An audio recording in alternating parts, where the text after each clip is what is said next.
School. What an honor. What an honor it is for me to be here again on this day, Dr. Martin Luther King Jr. Day. MLK Day has become quite the celebration here in the Valley. When I was a student, only a short 5 years ago, there was no celebration of Dr. Martin Luther King Day. Today would have been like any other. We got up around 7 a.m., brushed our teeth, shaved our faces as instructed, unlike myself today. We put on our jackets, ties, and set out on another day at Kent School. We studied, we practiced, and we gathered in the dining halls and in our common areas. Only the select among us, typically those that shared similar skin tones, acknowledged the uniqueness of this day. We did so quietly, but we did so together. It wasn't until some of the select among us decided that today, Dr. Martin Luther King Jr. Day deserved to be held too here at Kent School. It is amazing to see how the next generation of Kent scholars and faculty have boldly taken the mantle forward, making this a staple celebration of a life that has transformed all of ours forever. I graduated from Kent in 2016. This past summer was my first reunion. You know, the big 5-year one. Seniors, you may have already heard of the folklore of the legendary 5-year reunion. Everyone is older, but not too old to still want to have a good time. It really is something to look forward to. Not only because of all the unrestricted fun you can have now on campus, but because of the change. These changes are both big and small, from how someone wears their hair, to how they dress, to sometimes who they are altogether. We are not the same kids that walked this campus 5 years ago. We have learned, adapted, struggled, and changed. Some of us have found love. Some of us have embarked on amazing world travels. Some of us have embarked on our dream careers. And some of us are still trying to find our ways. But all of us are connected by this place and the memories we share from being a part of this community. I've changed. I've changed quite a bit. I've grown to be more patient, not getting so frustrated when things don't go my way at first. I've become more open-minded, more tolerant of arguments I disagree with. I've become kinder with my words, not so quick to use them in ways that hurt instead of help. I've learned to talk less and listen more.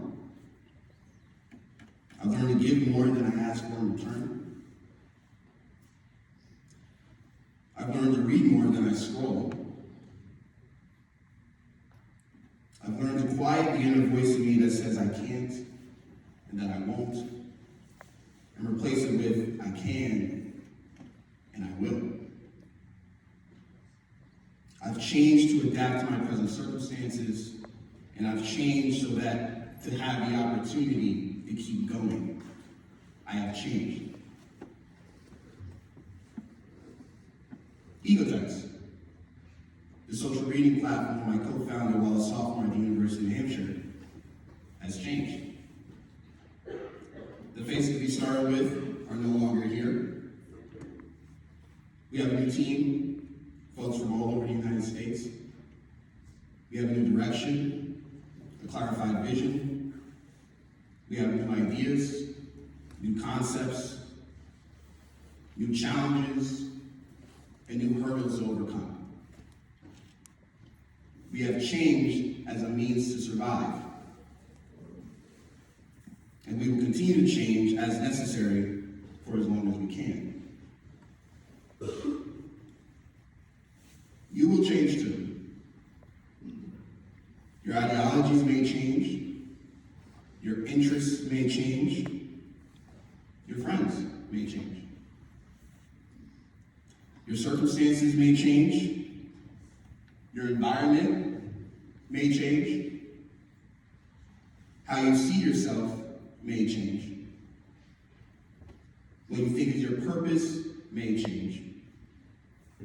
Your reasons for living may change. The world as you see and understand it may change.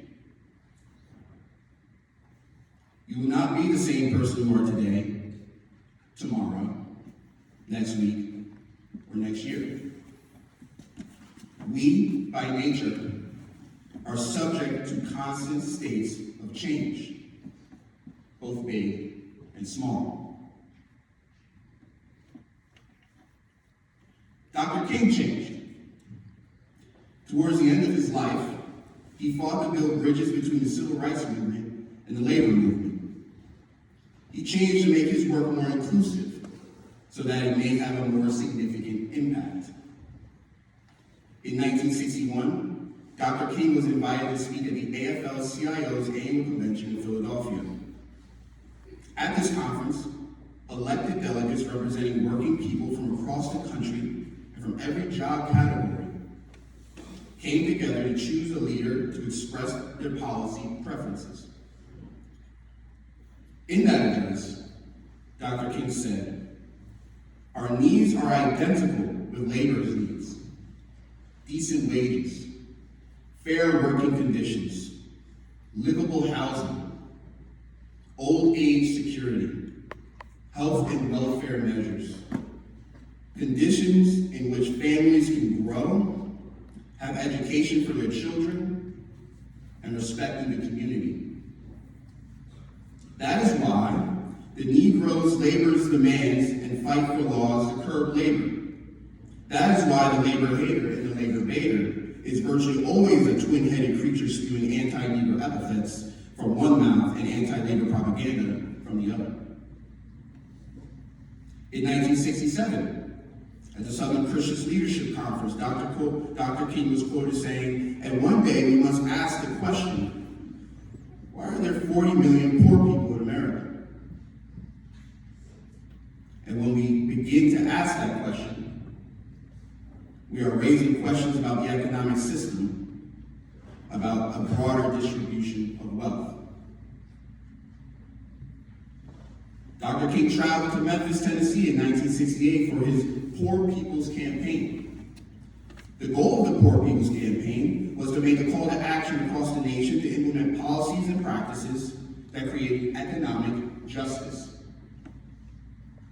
In this campaign, Dr. King asked the federal government to prioritize helping the poor with a $30 billion anti-poverty package that included a commitment to full employment, a guaranteed annual income, more low-income housing, stronger workplace safety, schools for the underprivileged, and more. In his visit to Memphis in 1968, he championed 1,300 African-American sanitation workers. They marched together,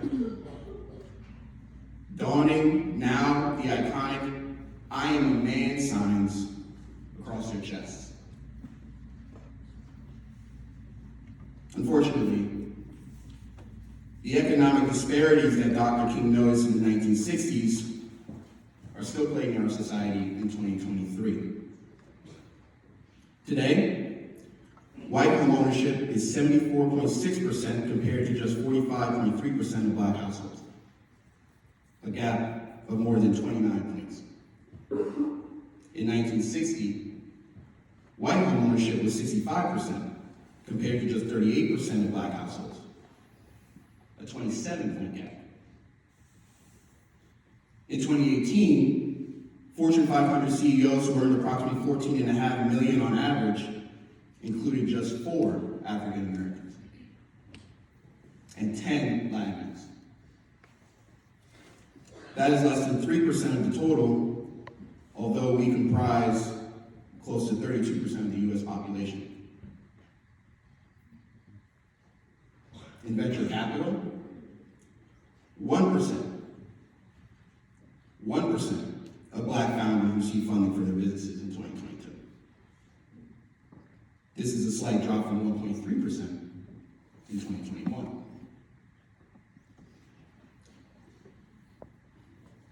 Dr. King realized that to make the strides that we need in our nation, there needs to be not only an ideological shift, but an economic one. He changed, he grew for the betterment of not only himself, but all of us. No matter your creed, color, or religion, Dr. King demonstrated that evolution is critical in our pursuit of a better life. If you want my advice, here it is. Make a full and absolute commitment to your evolution. Embrace the changes in your identity, the new interests you uncover. Embrace the changes in your relationships, both with others and yourself. Embrace mistakes you make and what you learn from those mistakes. Embrace your failures that make you grateful for the victories that come after. Embrace the changes in your ideologies and beliefs. Embrace the change in your purpose. Embrace the difficult times that make you stronger. Embrace your journey, your process to being the best version of yourself. Embrace your pursuit of a better life. And when you do, define it only by your view on the world. Define it only by what matters to you and what you care about. Define it only by the values and principles you hold.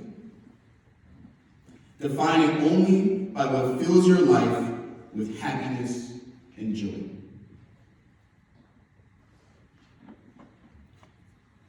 We never quite know what direction life is going to take us, how it may test us. But if you can find a way through it all to build a life that fills your days with purpose, a few deep and meaningful relationships, a warm place to sleep, eat, and laugh,